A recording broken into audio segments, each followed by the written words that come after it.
Assalamualaikum warahmatullahi wabarakatuh. Selamat pagi teman-teman. Apa kabar hari ini? Semoga semua sehat dan tetap semangat.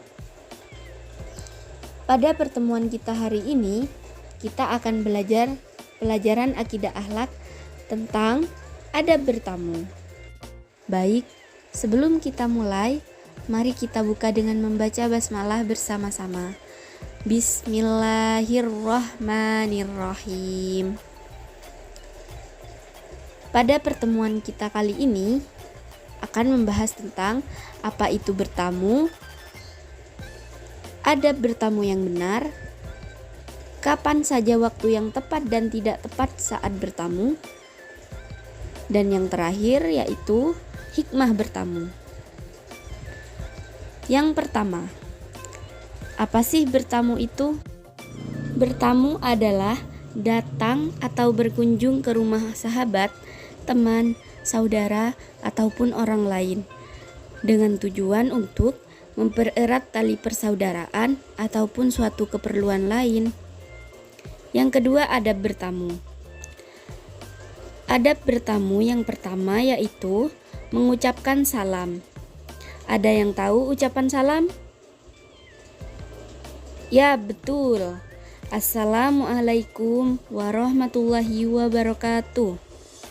Yang artinya, semoga Allah melimpahkan keselamatan, rahmat, dan berkah untukmu.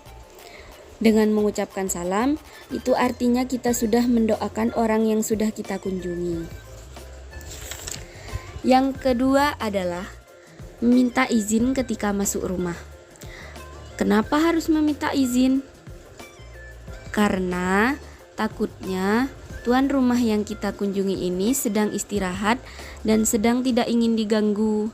Jadi, sebelum diizinkan masuk, kita tidak boleh masuk karena mungkin mengganggu istirahat tuan rumah.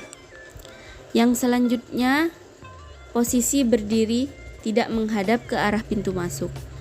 Maksudnya, posisi tubuh kita jangan menghadap ke arah pintu karena kemungkinan si pemilik rumah belum siap menutup auratnya.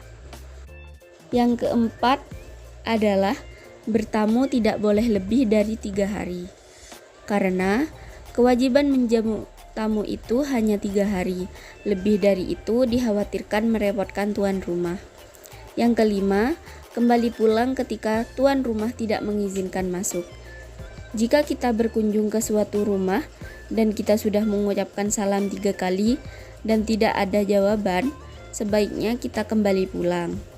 Yang terakhir, tidak memandang seluruh isi ruangan dengan penuh kecurigaan. Maksudnya, jika kita bertamu dan sudah diizinkan masuk dan kemudian dipersilahkan untuk duduk di tempat yang dipersilahkan, kita tidak boleh membiarkan pandangan kita mengikuti rasa ingin tahu dan menyelidiki di sekitarnya, karena itu tidak sopan. Selanjutnya di sini saya akan membahas tentang waktu bertamu. Yang pertama yaitu waktu-waktu yang tidak dianjurkan untuk kita bertamu. Yang pertama yaitu waktu sebelum sholat subuh. Waktu ini digunakan untuk istirahat biasanya oleh tuan rumah, atau ada juga yang digunakan untuk beribadah. Yang kedua yaitu waktu sholat, waktu zikir, dan membaca Al-Quran. Ini adalah waktu di mana tuan rumah menjalankan ibadah kepada Allah Subhanahu wa Ta'ala, dan takutnya kita sebagai tamu mengganggu waktunya untuk mendekatkan diri kepada Sang Pencipta. Yang ketiga yaitu waktu istirahat atau tidur siang. Karena tidur siang adalah sunnah dan mereka akan mempersiapkan untuk beribadah di waktu malam. Karena itu kita dilarang untuk mengganggu waktu istirahatnya. Yang keempat yaitu setelah sholat isya. karena pada waktu ini biasanya oleh tuan rumah digunakan untuk beribadah, kumpul bersama keluarga, dan untuk istirahat pastinya. Nah, jadi kapan waktu yang tepat untuk kita bertamu? Waktu bertamu yang diperbolehkan yaitu selain waktu yang sudah disebutkan tadi. Contohnya setelah sholat asar, itu adalah salah satu contoh waktu yang diperbolehkan untuk kita bertamu. Nah, selanjutnya kita akan membahas tentang hikmah dan manfaat dalam bertamu. Yang pertama yaitu menumbuhkan sikap toleransi terhadap orang lain dan menjauhkan sikap paksaan, tekanan, ancaman, dan lain sebagainya. Dan tak lupa juga akan mempererat persaudaraan. Yang kedua, dengan bertamu, seseorang akan mempertemukan persamaan ataupun kesesuaian, sehingga akan terjalin persahabatan dan kerjasama yang baik. Tentunya akan terjalin silaturahmi.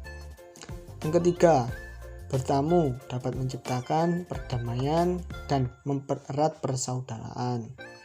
Jika ada perselisihan atau suatu yang kurang sepaham, kita kunjungi mereka, maka kita akan bisa menyamakan pandangan. Yang keempat, bertamu sebagai sarana untuk berdakwah dan menciptakan kehidupan masyarakat yang bermartabat. Orang bertamu bisa menyampaikan kabar dan kebenaran. Tuan rumah dapat memahami kabar dan berita kebenaran yang disampaikan. Dengan demikian telah terjadinya proses dakwah. Selanjutnya, datangnya tamu ialah membawa rahmat dan kepulangannya pun membawa ampunan bagi tuan rumah. Yang terakhir yaitu diluaskannya rezeki dan dipanjangkan umur untuk ibadah. Mungkin dari kami mohon maaf apabila masih ada kesalahan atau kurang jelasnya dalam penjelasan kami. Dan jangan lupa kalau masih ada pertanyaan ataupun sejenisnya bisa komen di bawah ya. Sekian, wassalamualaikum warahmatullahi wabarakatuh.